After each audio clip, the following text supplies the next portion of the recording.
সম্মানিত দর্শক বন্ধুরা, সবাইকে স্বাগত নতুন একটা ভিডিওতে।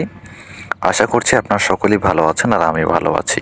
প্রিয় দর্শক বন্ধুরা, আজকে আমরা যে বিষয় নিয়ে কথা বলবো এবং আলোচনা করব সেটি হচ্ছে যে দেশি ভেড়া পালনে বছরে কত টাকা খরচ হতে পারে একটা খামারির বা একটা ছোটোখাটো খামারির কত টাকা বছরে খরচ হতে পারে। এই বিষয়ে একটা ছোটোখাটো ধারণা দেওয়ার চেষ্টা করব যে আপনি যদি খামার করতে চান এই ক্ষেত্রে আপনার কত টাকা বা কত পয়সা বা কত কিছু আনুমানিক খরচ হইতে পারে। তো চলুন কথা না বাড়িয়ে শুরু করি। প্রথমেই আমাদের যে বিষয়টা খরচের দিক থেকে আসে সেটা হচ্ছে যে ভেড়া কেনার ক্ষেত্রে বাজার থেকে ভেড়া কিনলে মনে করেন যে অনেক দর কষাকষি করা হয়। যেমন বাজারে গেলে আপনি যদি একটা দেশি ভেড়া কিনতে চান বা ম্যাক্সিমাম টাইম সেখানে বাজারে আপনার জোড়া ভেড়া বিক্রি করা হয়, আর আপনি চাইলে সিঙ্গেল নিতে পারেন। যদি দেখা যায় যে আপনার দেশি ভেড়ার জোড়া দেখা যায় যে 4 থেকে 5,000 টাকা কিংবা 6,000 টাকা এরকম হয়ে থাকে। তো আপনি যদি আমি ধরলাম জোড়া 5,000 করেই, এখন আপনি যদি 2 জোড়া ভেড়া নেন তাহলে আপনার সেখানে 10,000 টাকা খরচ হয়ে যাচ্ছে। আর যদি একটা পাঠা নেন সেক্ষেত্রে আপনার 8 থেকে 10,000 কিংবা 6-7,000, আচ্ছা 8,000 ধরলাম, তাহলে আমার এদিকে 10 আর এদিকে 8, তাহলে আমার 18,000 টাকা, আচ্ছা 20,000 টাকায় ধরলাম, 20,000 টাকা আমার ভেড়া কিনতেই গেল। আর একটা কথা বলে রাখি, যদি খামারে যান আপনারা ভালো মানের ভেড়া পাবেন, তো বাজারে যদি যান তাহলে দেখা যাবে যে আপনাকে ভালো মানের ভেড়া খুঁজতে হবে এবং সেই অনুযায়ী দরদাম করতে হবে। এটাই বিষয় বা এটাই পার্থক্য। আর অনেক সময় বাজারে কারণ অসুস্থ ভেড়া নিয়ে আসা হয়, তো এই ক্ষেত্রে আপনারা সতর্ক থাকবেন যাতে করে আপনারা প্রতারণার ফাঁদে না পড়েন। মানুষ অনেক কিছুই বলবে, ভাই এটা নেন, আমারটা নেন, আমারটা অনেক ভালো। তো আপনার যেটা পছন্দ এবং আপনি যেটা চান ভালো মতো পরীক্ষা করে দেখে শুনে ভেড়া সংগ্রহ করবেন।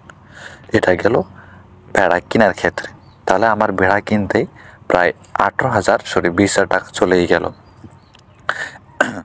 এরপর যদি আপনার আগে থেকে ভেড়া থাকে, তবে আপনি যেগুলো ভেড়াকে বাজার থেকে নিয়ে এসেছেন, সংগ্রহ করেছেন, সেই ভেড়াগুলোকে আপনি যদি কোয়ারেন্টাইনে রাখেন সেটা সব থেকে ভালো হবে।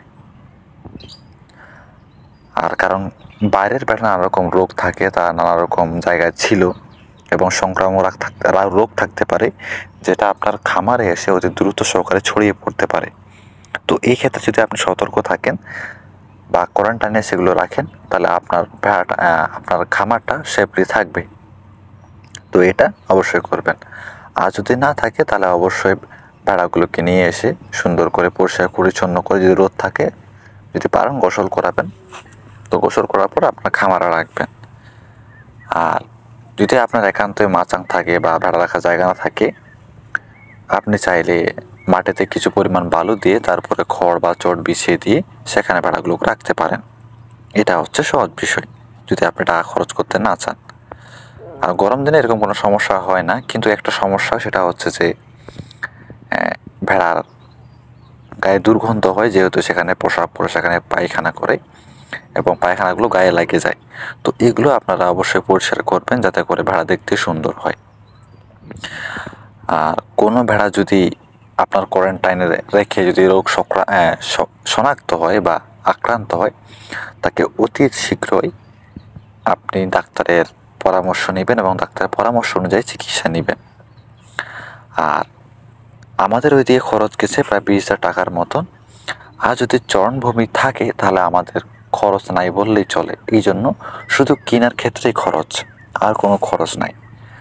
আর চরণভূমি থাকলে এটাই সুবিধা যে শুধু আপনি ভেড়া কিনে আনেন আর আপনার এলাকায় খোলা জায়গায়, মাঠে ঘাটে, নদীর ধারে চড়িয়ে নিয়ে বেড়ান, কোনো কষ্ট নাই, কোনো খরচ নাই, কারণ আপনি ঘাস বিনামূল্যেই পাচ্ছেন আপনার এলাকায়। তাহলে আপনার খাবার প্রতি ভেড়াকে তেমন কোনো কিছু দিতে হচ্ছে না। অনেক এলাকায় খামারই আছে আপনার কোনো দানাদার খাবার দেন না, শুধু আপনার এই যে 12 মাস মাঠে চড়ান, আর শুধু দেন শুধু মাঝে মধ্যে, যেমন যখন ভেড়াগুলো প্রেগন্যান্ট থাকে বা স্বাস্থ্যহানি হয়, এই সময় তারা কিছু পরিমাণ দানাদার দেওয়ার চেষ্টা করেন যাতে করে ভেড়াটা সুস্থ সবল হয়ে ওঠে, এটার জন্য। আর বলতে গেলে কোনো পরিমাণ খরচ নেই চরণভূমি থাকলে। আর যদি চরণভূমি না থাকে সেক্ষেত্রে আপনার কি খরচ হইতে পারে একটু আপনার ধারণা দেই। সেক্ষেত্রে আপনাকে জমি যদি থাকে তাহলে ভালো, আর যদি জমি না থাকে তাহলে আপনাকে লিজে নিতে হবে। তো লিজে নেওয়ার পর আবার হাল চাষ দেওয়া লাগবে। হাল চাষ দেওয়ার পরে ঘাস রোপণ করতে হবে ঠিক মতো, সার, তারপরে পানি, সেচ এগুলো দিতে হবে এবং আপনাকে অপেক্ষা করতে হবে ঘাসের জন্য 3 থেকে 4 মাস কিংবা 5 মাস। তো অবশ্যই যারা আপনারা আবদ্ধ পদ্ধতিতে ভেড়া পালন করতে চান, অবশ্যই খামার করার আগে আগে ঘাস চাষ করবেন, তারপরে ভেড়া পালন করবেন। না হলে ভেড়াকে খাওয়াবেন কি? দানাদার খাদ্য? সেটা দিতে হবে না, এতে কৃমির সমস্যা হবে। তো অবশ্যই এই বিষয়গুলো আপনারা মাথায় রাখবেন। আর চরমভূমি যাদের আছে তাদের তো কোনো সমস্যাই নেই। আর নিয়মিত গোসল করাবেন ভেড়াকে অবশ্যই। এক্ষেত্রে যদি আপনার এলাকায় পুকুর থাকে বা নদী থাকে তাহলে তো ভালোই, সেখানে আপনি বিনামূল্যে গোসল করাতে পারবেন। আর যদি এগুলো না থাকে আপনাকে পাম্প বসিয়ে মোটর দিয়ে এদেরকে গোসল করাইতে হবে। তো এখানে একটু খরচ আসতেই পারে, বিদ্যুৎ বিল এইগুলো। আর যেহেতু খামারে আপনি ভেড়া রাখবেন সেখানে একটা লাইট রাখলে ভালো হয়। গরম দিন না রাখলেও চলে, কিন্তু ফ্যান দরকার গরমের সময়। তো সেখানে বিদ্যুৎ বিল। আর ঠান্ডা দিনে সেখানে একটা লাল লাইট লাগাবেন 100 ওয়াটের বা 80 ওয়াটের, এটা হচ্ছে ঠান্ডার দিন। আর খামার সবসময় পরিষ্কার পরিচ্ছন্ন রাখার চেষ্টা করবেন, কারণ খামার যত পরিষ্কার পরিচ্ছন্ন রাখবেন ততই আপনার জন্য ভালো হবে, মানুষ আকৃষ্ট হবে, মানুষ আপনার ভেড়া কিনতে চাইবে। তো প্রিয় বন্ধুরা, খরচ বলতে গেলে আমাদের শুধু যাদের চরণভূমি আছে সেক্ষেত্রে ভেড়া কেনার ক্ষেত্রে এবং কিছু চিকিৎসা যেমন ভ্যাকসিনেশন, কৃমিনাশক, পিপিআর এইটুকু এবং কিছু দানাদার খাদ্য কেনার জন্য আনুমানিক আপনার যদি চরণভূমি থাকে আর আনুষঙ্গিক সব বিষয় যদি থাকে তাহলে দেখা যাবে যে কিছু ভেড়া কেনার পরে আপনার বেশি না, বছরে আপনার 1 থেকে 2 হাজার টাকা এরকম খরচ হইতে পারে। আর যদি চরণভূমি না থাকে সেক্ষেত্রে আপনার খরচ বাড়তে হতে পারে, এটা বলে রাখাই ভালো। আপনাদের সেটা জানা হয়ে গেল যে কিভাবে আমাদের খরচ বেশি আসতে পারে। আর তাছাড়া দেখা যাবে যে শুধু গরম দিনে আপনার ফ্যান বিল যাবে, লাইট তো সেখানে লাগবে না, আর দিলে ভালো হয়। আর এটুকুই যেটা বললাম, কৃমিনাশক, ভ্যাকসিনেশন আর পিপিআর টিকা এইগুলো। তো আনুমানিক বলতে গেলে 2 থেকে 2.5 হাজার টাকা বা 3 হাজার টাকা এরকম খরচ আসতে পারে আপনার বছরে, ক্রয় বাদ দিয়ে।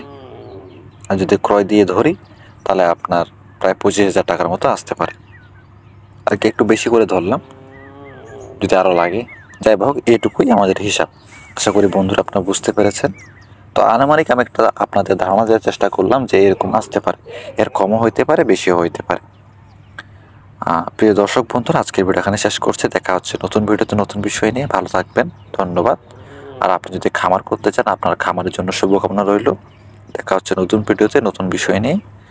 আর আমাদের চ্যানেল যদি নতুন হয়ে থাকেন অবশ্যই সাবস্ক্রাইব করে পাশে থাকবেন, আপনারা লাইক দিয়ে দিবেন। একটা লাইক দিলে কি ভিডিও তৈরি অনুপ্রেরণা বেড়ে যায়। ভালো থাকবেন, ধন্যবাদ।